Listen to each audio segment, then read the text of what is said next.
नमस्कार, मैं रचना शर्मा चढ़ती कला टाइम टीवी देख रहे सभी दर्शकों का स्वागत करती हूं। आप देख रहे हैं उत्तर प्रदेश के विशेष समाचार। 76वें स्वतंत्रता दिवस के मौके पर आज मुख्यमंत्री योगी आदित्यनाथ ने विधानसभा में ध्वजारोहण किया और आजादी के अमृत महोत्सव के अवसर पर सभी को बधाई दी। इस मौके पर अपने संबोधन में सीएम योगी ने कहा कि जहां एक और आजादी के वीर सपूतों को याद कर उन्हें नमन किया गया, तो वहीं भारत के गौरवशाली 75 सालों का भी जिक्र किया गया। उन्होंने अपने कार्यकाल में उत्तर प्रदेश के कायाकल्प का भी जिक्र अपने संबोधन में किया। उन्होंने कहा कि आज प्रदेश की कानून व्यवस्था सुधरी है, निवेश के मामले में प्रदेश पहला पसंदीदा डेस्टिनेशन है। और मुख्यमंत्री ने ध्वजारोहण के बाद कहा कि आज का अवसर हम सबके लिए महत्वपूर्ण है। पूरा देश 75 वर्ष का सफर का साक्षी बन रहा है। इन 75 वर्षों में देश ने लंबी यात्रा तय की। आज हमें इस यात्रा का अवलोकन करने का मौका मिल रहा है और इस अवसर पर देश के आजादी की अगुवाई करने वाले महात्मा गांधी को सीएम योगी ने शत शत नमन किया। साथ ही उन वीर सपूतों को नमन किया जिन्होंने देश की आजादी की लड़ाई में अपना सर्वस्व न्यौछावर कर दिया, अपना बलिदान देकर पूरे देश को यानी पूरे भारत को सुरक्षा की गारंटी दी। और उन सभी को विनम्र श्रद्धांजलि।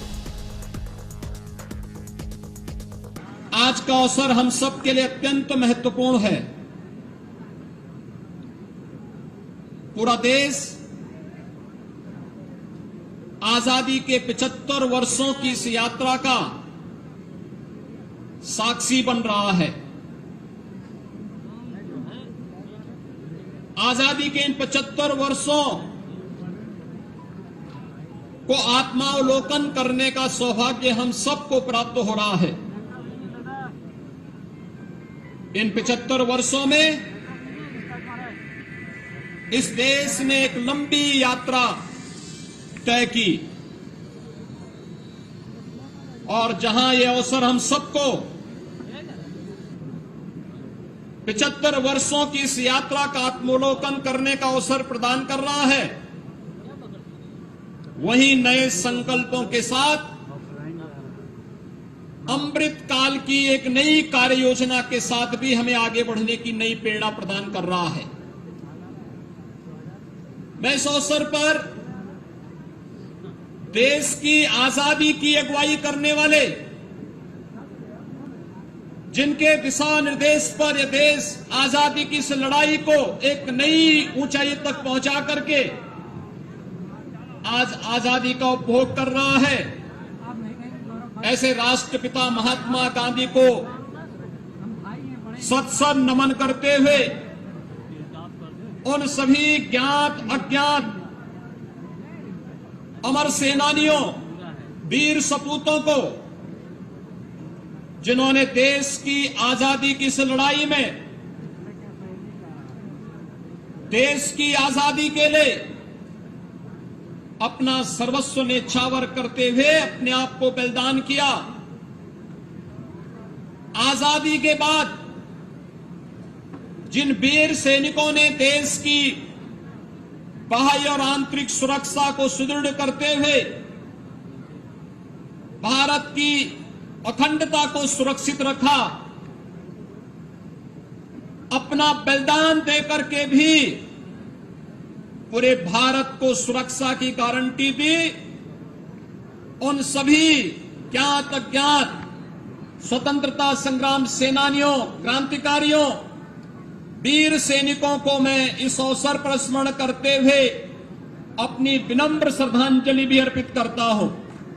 15 अगस्त 2022 से भारत अपनी आजादी के 75 साल पूरे कर रहा है और इस मौके पर पूरे देश में आयोजन हो रहे हैं और तिरंगा फहराया जा रहा है। पूरे देश आजादी की 75वें वर्षगांठ अमृत महोत्सव के रूप में मना रहा है, लेकिन कानपुर के मेस्टन रोड पर 14 अगस्त की रात को ही तिरंगा फहराकर आजादी का जश्न मनाया जाता है। दरअसल 14 अगस्त 1947 की रात में जब लोगों को पता चला कि देश आजाद हो गया है, तो आजादी के मतवालों ने रात 12 बजे ही तिरंगा फहरा दिया और देश की आजादी का जश्न मनाया गया। उस दिन से लेकर आज तक यह प्रथा जारी है। यहाँ के रहने वाले हिंदू, मुस्लिम और कांग्रेस कमेटी लोगों के साथ हमेशा की तरह रात भी आजादी का जश्न मनाया गया और रात्रि के 10 बजे से यहाँ पर शहीदों को नमन करते हुए सांस्कृतिक कार्यक्रम आयोजित किए गए। झंडारोहण के साथ आतिशबाजी भी की गई और आजादी का जश्न मनाया गया।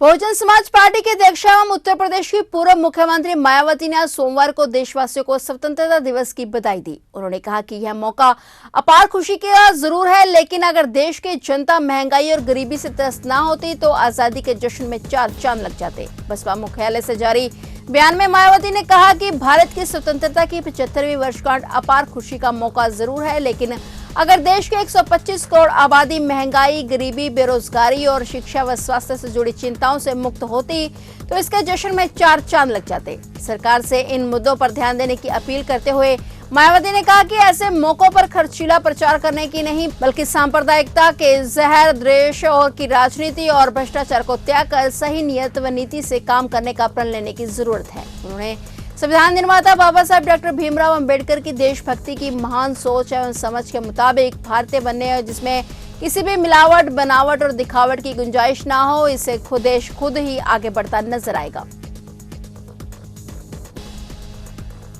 उत्तर प्रदेश के पूर्व मुख्यमंत्री एवं सपा प्रमुख अखिलेश यादव ने स्वतंत्रता दिवस के अवसर पर ज्ञानेश्वर विश्व मार्ग में झंडारोहण किया और इस दौरान उन्होंने प्रदेशवासियों को 76वें स्वतंत्रता दिवस के अवसर पर शुभकामनाएं दी। उन्होंने कहा कि आजादी के लिए न जाने कितने लोगों ने अपनी जान तक न्यौछावर कर दी। आज हम उन्हें याद कर नमन कर रहे हैं। आजादी के आंदोलन के लिए राष्ट्रपिता महात्मा गांधी ने सत्य अहिंसा के मार्ग पर चलकर देश के आम नागरिक को जोड़कर आंदोलन को सफल बनाया। एक समय ऐसा आया कि अंग्रेजों को देश छोड़कर भागना पड़ा। उन्होंने कहा कि देश के सामने बड़ी चुनौतियां हैं। अन्य देशों के विकासों के आंकड़ों पर नजर डालें तो हम बहुत पीछे हैं। सोचना पड़ेगा कि हम कैसे आगे बढ़ें। कार्यक्रम के दौरान अखिलेश यादव के साथ सपा कार्यकर्ता और कई नेता मौके पर मौजूद रहे।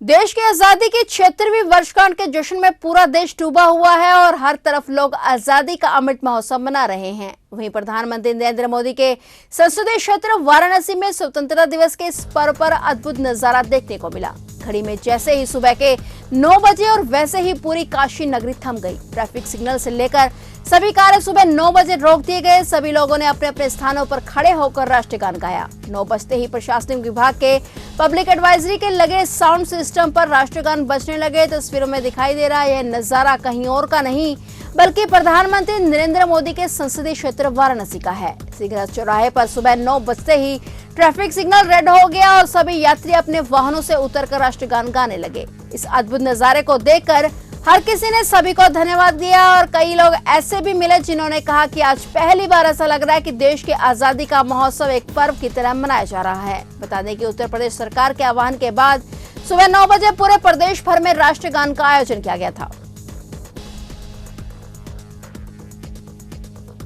फिलहाल उत्तर प्रदेश के विशेष समाचारों में इतना ही और नए समाचारों के साथ फिर से हाजिर होंगे। तब तक के लिए देखते रहिए चढ़ती कला टाइम टीवी।